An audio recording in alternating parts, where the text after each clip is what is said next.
እኛ ግን የተሰቀለውን በድል ያረገውን በክብር የሚመለሰውን የናዝሬቱ ኢየሱስ ክርስቶስን እንሰብካለን። በጌታ በኢየሱስ ክርስቶስ ስም ሁላችሁንም ሰላም እላለሁ። ከእግዚአብሔር ቃል አንድ ክፍል አነባለሁ። አንደኛ ቆሮንቶስ ምዕራፍ 1 ከቁጥር 18 እስከ 25። ቁጥር 18 የመስቀሉ ቃል ለሚጠፉት ሞኝነት፣ ለእኛ ለምንድን ግን የእግዚአብሔር ኃይል ነውና። ቁጥር 21 በእግዚአብሔር ጥበብ ምክንያት ዓለም እግዚአብሔርን በጥበቧ ስላላወቀች በስብከቱ ሞኝነት የሚያምኑትን ሊያድን የእግዚአብሔር በጎ ፈቃድ ሆኗልና። ቁጥር 22 መቼም አይሁድ ምልክትን ይለምናሉ፣ የግሪክ ሰዎችም ጥበብን ይሻሉ፣ እኛ ግን የተሰቀለውን ክርስቶስን እንሰብካለን። የመስቀሉ ጥበብ የእግዚአብሔር ጥበብ ነው። የመስቀሉ ጥበብ የዓለምን ጥበብ ከንቱ ያደረገ ነው። የመስቀሉ ጥበብ በኢየሱስ ክርስቶስ ደህንነት የተገኘበት ነው። የመስቀሉ ጥበብ ድንቅ የእግዚአብሔር ፍቅር ለዓለም ሁሉ የተገለጠበት ነው። የመስቀሉ ቃል ምንድን ነው? የመስቀሉ ቃል የክርስትና እምነት ማዕከላዊ መልእክት ነው። እርሱም የእግዚአብሔር ልጅ ጌታ ኢየሱስ ክርስቶስ በምድራዊ ጥበብ ሳይሆን የወንጀለኛ ሞት ሞቶ በሦስተኛ ቀን ከሞት ተነስቶ ለሰው ልጆች የመዳንን መንገድ ያዘጋጀበት ነው። የቆሮንቶስ ምዕመናን በሰው ጥበብና ፍልስፍና ተወስደው ችግር ውስጥ ነበሩ። ከወንጌሉ መልእክት ይልቅ ጥሩ ይናገራል ብለው ለሚያስቡ ሰው ዋጋ ይሰጡ ነበርና፣ እዚህም የተነሳ እኔ የጳውሎስ ነኝ፣ እኔ የአጵሎስ ነኝ፣ እኔ የኬፋ ነኝ እያሉ ይከፋፈሉ ነበር። ለመዳናቸው ዋና መልእክት ለሆነው ለመስቀሉ ቃል ግን ትኩረት አይሰጡም ነበር። ከዚህ የተነሳ ጳውሎስ መልእክቱን ትኩረት ያደረገው በመስቀሉ ላይ በመጻፍ ነበረ። ምዕመናን በምድር ጥበብ ሳይሆን በመስቀሉ ስራ እንዲመኩ ይጋብዛል። የሰው ልጅ በጥበቡ እግዚአብሔርን ሊያውቅ አይችልም ይልና ማንም በተሰቀለው ጌታ ካመነ ይድናል ብሎ ይሰብካል። እና በጳውሎስ ዘመን 3 ሊቃን ነበሩ። እነሱን ይጠቅሳቸዋል። እነሱ ምንም አይነት ደህንነት እንዳላስገኙም ይጠቅሳል። ከቁጥር 19 እና እስከ 20 ስናይ የጥበበኞች ጥበብ አጠፋለሁ፣ የአስተዋዮችንም ማስተዋል እጥላለሁ ተብሎ ተጽፏልና፣ ጥበበኛ የት አለ? ጸሐፊስ የት አለ?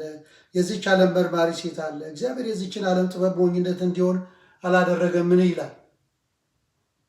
የመጀመሪያዎቹ ጥበበኞች የሚባሉ ናቸው። እነዚህ በምክንያታዊነት የሚያምኑ የግሪክ ፈላስፎች ሲሆኑ ንግግር አዋቂዎች ነበሩ። ሁለተኛው ደግሞ ጸሐፊስ ይላል። የታል የሚለው የአይሁድ የሕግ መምህራን ሲሆኑ ኢየሱስ ተሰቀለው በሚል መልእክት የተሰናከሉ ናቸው። ምክንያቱም ሕጉ እነሱ ጋር ስላለ በሕጉ በእንጨት ላይ የተሰቀለ የተረገመ ነው ስለሚል እና ተሰናከሉበት።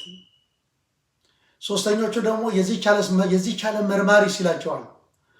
እነዚህማ በሚያሳምን ንግግር የተካኑ የሕዝብ ተናጋሪዎች ነበሩ። ጳውሎስ ይጠይቃል፣ የታለ ጸሐፊ? የታለ የዚህች ዓለም መርማሪ? የታለ ጥበበኛ? ያለ ይጠይቃል። ከኢሳይያስ 29:14 ላይ ጠቅሶ ማለት ነው። የጥበበኞች ጥበብ ትጠፋለች፣ የአስተዋዮችን ማስተዋል ትሰወራለች የሚለውን ጠቅሶ እግዚአብሔር የጥበበኞችን ጥበብና የአስተዋዮችንን ማስተዋል አጠፋ ይለናል። እግዚአብሔር የዚህን ዓለም ጥበብ ሞኝነት አደረገው ይለናል። ለምን? ምክንያቱም ዓለም በጥበቧ እግዚአብሔርን ማወቅ አልቻለችም። ከእግዚአብሔር የማዳን ዕቅድ አንጻር የዚህ ዓለም ጥበብ ከንቱ ሆነ። ታዲያ እግዚአብሔር ማዳኑን እንዴት ገለጠ? እንዴት የዓለምን ጥበብ ሞኝነት አደረገ? ቁጥር 21 ላይ የሚለው ይህንን ነው። በስብከት ሞኝነት የሚያምኑትን ሊያድን የእግዚአብሔር በጎ ፈቃድ ሆኗል ይላል። ዓለም በጥበቧ እግዚአብሔርን ማወቅ አልቻለችም፣ ደህንነትን ማግኘት አልቻለችም። ዓለም የሞኝነት ስራ ነው ባለችው የመስቀል ስራ ወይም የመስቀል ቃል እግዚአብሔር የደህንነትን መንገድ አዘጋጀ። ስለዚህ ኢየሱስ ተሰቀለ በሚለው መልእክት እግዚአብሔር የሚያምኑትን ሁሉ ለማዳን በጎ ፈቃድ ሆነ። በሰው ጥበብ የክርስቶስ ሞት አቅመ ቢስነትን ያሳያል ወይም አቅምን ማጣትን ያሳያል። በእግዚአብሔር ጥበብ ግን ኃጢአትንና ሞትን በማሸነፍ ብርቱና ጠንካራ መሆኑን ያሳያል። በሰው ጥበብ የክርስቶስ መስቀል ሽንፈትን ሲያሳይ፣ በእግዚአብሔር ጥበብ ግን ሰይጣንን ድል አድርጎ አሸናፊነቱን አሳይቷል። በሰው ጥበብ የኢየሱስ የመስቀል ሞት የውርደት ሞት ቢመስልም በእግዚአብሔር ጥበብ ግን ጌታ ለሰው ልጆች ያለውን ታላቅ ፍቅር እና ክብር አሳይቷል። በዚህ መንገድ እግዚአብሔር ትልቅ ዋጋ የሚሰጠውን የዓለምን ጥበብ ከንቱ እና ሞኝነት አድርጎታል። ነገር ግን በመስቀሉ ጥበቡን የማዳን ጥበቡን ገልጠዋል። ታዲያ የመስቀሉ ቃል ለግሪኮች ወይንም ለአሕዛቦች ምን ትርጉም ሰጣቸው? ቁጥር 18 ቁጥር 22 እና እስከ 24 ላይ ስናይ ግሪኮች ጥበብን ይፈልጋሉና ይላል። ግሪኮች ጥበብን ይፈልጋሉና የመስቀሉ ስራ ለእነሱ የሞኝነት ተግባር ሆነባቸው። ግሪኮች ምክንያታዊ የሆነ የፍልስፍና ስርዓት የሚፈልጉና የሚከተሉ ናቸው። ኢየሱስ ሌሎችን ለማዳን የርግማን ሞት መሞት ምንም ጥበብ የለበትም አሉ። የተሰቀለ ኢየሱስ የዓለም አዳኝ ሊሆን እንዴት ይችላል? ሊሆን አይችልም አሉ። በዚህ ምክንያት ለሚጠፉት ወይም ለግሪኮች የመስቀል ስራ የሞኝነት ስራ ሆነባቸው። እንግዲህ በጌታ በኢየሱስ ክርስቶስ የማያምኑ ሰዎች የጠፉ ናቸው። በዮሐንስ ወንጌል 3:16 እንደሚል በእርሱ የሚያምን የዘላለም ሕይወት እንዲኖረው እንጂ እንዳይጠፋ አንድያ ልጁን እስኪሰጥ ድረስ ዓለምን እንዲሁ ወደዋል ይላል። በክርስቶስ የሚያምን አይጠፋም፣ በክርስቶስ የማያምን ግን ይጠፋል። ለአይሁድስ የመስቀሉ ቃል ምን ትርጉም ሰጣቸው? ቁጥር 18ና ከ22 እስከ 24 ስናይ ማለት ነው። አይሁዶች ምልክትን ይፈልጋሉ። ታምራት በማድረግ ነፃ ሊያወጣ የሚችል እንደ ሙሴ ያለ ታላቅ መሪ ይጠብቁ ነበር። ይሁን እንጂ ጌታ ኢየሱስ ክርስቶስ ለሰው ልጆች ሁሉ ኃጢአት በመስቀል ላይ ሲሞት ተሰናከሉበት። ምክንያቱም የመስቀል ሞት የተረገመ ሰው የሚሞተው ሞት ነው። ደግሞም ያውቃሉ በሕጋቸው በዘዳግም 21:23 ላይ እንደተጻፈው ማለት ነው። በእንጨት ላይ የተሰቀለ ሁሉ የተረገመ ነው ስለሚል እና የመስቀሉ ቃል ለአይሁዶች የመሰናከያ ድንጋይ ሆነባቸው። ከዛ በሶስተኛ ደረጃ ለተጠሩትስ ምን ትርጉም ሰጣቸው? ከአይሁድም ቢሆን ከግሪክ እግዚአብሔር ከአይሁድም ከግሪክም ከአሕዛብም ይጠራል ወደ ራሱ። ለተጠሩት ግን የመስቀሉ ትርጉም ምን ሰጣቸው? የተጠሩት የተባሉት በጌታ በክርስቶስ ኢየሱስ ያመኑትን በሙሉ ያጠቃልላል። በእምነት ምላሽ ለሚሰጡ አይሁዶች ሆነ ግሪኮች ክርስቶስ የእግዚአብሔር ኃይል ነው ይላል። የመስቀሉ ቃል ኃጢአትንና ሞትን ድል አድርጓል። በዚህ ደግሞ የእግዚአብሔር ኃይል ተገልጧል ማለት ነው። የመስቀሉ ቃል ሰዎች የሚድኑበትና የሚለወጡበት የእግዚአብሔር ኃይል ነው። ስለዚህ የመስቀሉ ቃል ኃጢአትና ሞትን ድል አድርጓል። ሰዎች ድነውበታል። ሰዎች ተለውጠውበታል። ስለዚህ የእግዚአብሔር ኃይል ነው። ሌላው የተሰቀለው ክርስቶስ የእግዚአብሔር ጥበብ ነው። የመስቀሉ ቃል የእግዚአብሔር ጥበብ የተገለጠበት ነው እና የዚህን ክፍል መልእክት ጳውሎስ ሲያጠቃልል የእግዚአብሔር ጥበብ ከሁሉ በላይ የሆነ ጥበብ ነው ይላል። ከሰው ጥበብ ይልቅ የእግዚአብሔር ሞኝነት ይጠበባል፣ ከሰው ብርታት ይልቅ የእግዚአብሔር ድካም ይበረታል ይላል ቁጥር 25 ላይ እና አሁን ካነበብነው እንደው ካሰብነው ቃል ውስጥ እንደው እግዚአብሔር ከዚህ ክፍል ለሕይወታችን ምን ይናገረናል? የመጀመሪያው ትምክህታችንን መፈተሽ እንዳለብን ያስተምረናል። በሰው ጥበብ፣ በሰው እውቀት፣ በንግግር ችሎታና በፍልስፍና መመካት ምንም ዋጋ የለውም። የሰው ጥበብ ለሰው ልጆች የደህንነትን ስራ አላስገኘም። እግዚአብሔር በመስቀሉ ስራ ሁሉንም ትምክህቶች አፍርሷል፣ ከንቱ አድርጓል። ስለዚህ ትምክህታችን ሊሆን የሚገባው ጌታ ብቻ።